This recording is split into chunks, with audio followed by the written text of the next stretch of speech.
razão nos lembra uma fração, beleza? Eu até recomendo que você associe razão à palavra fração, tá?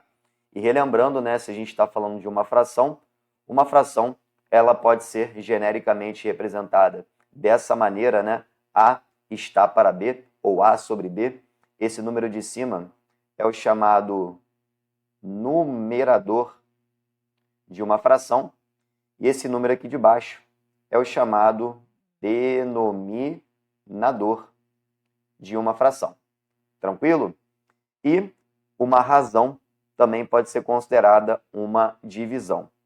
E quando eu falo de uma divisão, eu posso representá-la dessa maneira, lembrando que esse primeiro valor será o nosso dividendo e o valor seguinte será o nosso divisor. Maravilha? Bom, o que eu preciso comentar com você a partir de agora? Toda vez que a palavra razão acaba aparecendo numa questão de prova, você precisa ligar o alerta, ficar muito atento, muito atenta, para você conseguir verificar o que está sendo pedido e conseguir montar a razão conforme o seu enunciado. Aonde eu quero chegar com isso? Vem comigo que eu vou te explicar. Olha só. Problemas envolvendo razão. Se aparecer a palavra razão no texto da sua questão, você tem que tomar o seguinte cuidado. O primeiro dado, a primeira informação que aparecer para você, será o numerador da sua fração, beleza? Já o segundo dado que aparecer, consequentemente, será o denominador da sua fração. Então é muito simples. Leu a tua questão, verificou o que está sendo pedido a razão. A primeira informação, o primeiro dado, vai ficar em cima e a segunda informação, o segundo dado, vai ficar embaixo. Simples assim, direto ao ponto, vem comigo que eu vou te mostrar através de um exemplo. Vamos embora? Vamos lá então para o nosso exemplo prático que diz o seguinte. A razão entre o número de homens e o número de mulheres que trabalham numa empresa é igual a 2/5. Considerando que 50 homens trabalham nessa empresa, quantas mulheres trabalham nela? Vamos lá ao que interessa. Ó, apareceu a palavra razão, já associe razão a uma fração. Lembrando que o primeiro dado que aparece, nesse caso aqui, número de homens, vou chamar de H, será o meu numerador, beleza?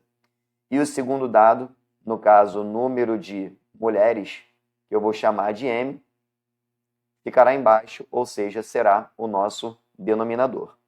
E é interessante ressaltar que as questões que envolvem razão, muitas vezes acaba nos levando para um outro caminho, o caminho da proporção. É muito comum, fique atento a essa abordagem, porque toda hora acaba se tornando, né, uma prática dos enunciados, a princípio citar a razão e acabar transformando essa razão numa proporção. A partir do momento em que ele fala razão e ele fala qual é o valor dessa razão, é muito provável que essa razão se transforme numa proporção. Vem comigo que eu vou te mostrar. Olha só, a razão entre o número de homens e o número de mulheres, ou seja, H está para M, é igual, então sinal lá de igualdade, a 2/5. Olha só o que aconteceu. Nós tínhamos uma razão e agora nós temos uma igualdade entre duas razões. Sempre que houver uma igualdade entre duas razões, é porque estamos diante de uma proporção, beleza? E como é que eu faço para resolver uma proporção? Muito simples, basta multiplicar cruzado que a gente consegue chegar ao nosso resultado, beleza? Então a saída aqui todos nós já sabemos que é a multiplicação cruzada.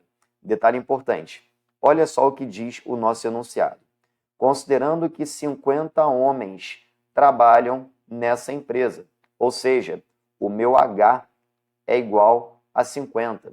Então, lá na proporção que eu acabei de montar, no lugar do H, eu vou escrever 50.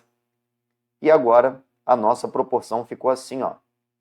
50 está para M, assim como 2 está para 5. E multiplicando o cruzado, nós encontraremos o resultado, tá? 2 vezes M, 2M, é igual a 50 vezes 5. Logo, 2M é igual a 50 vezes 5 dá 250. O M é 250 divididos por 2. O valor de M é igual a 125. Beleza? Chegamos ao total, então, de 125 mulheres trabalhando nessa empresa.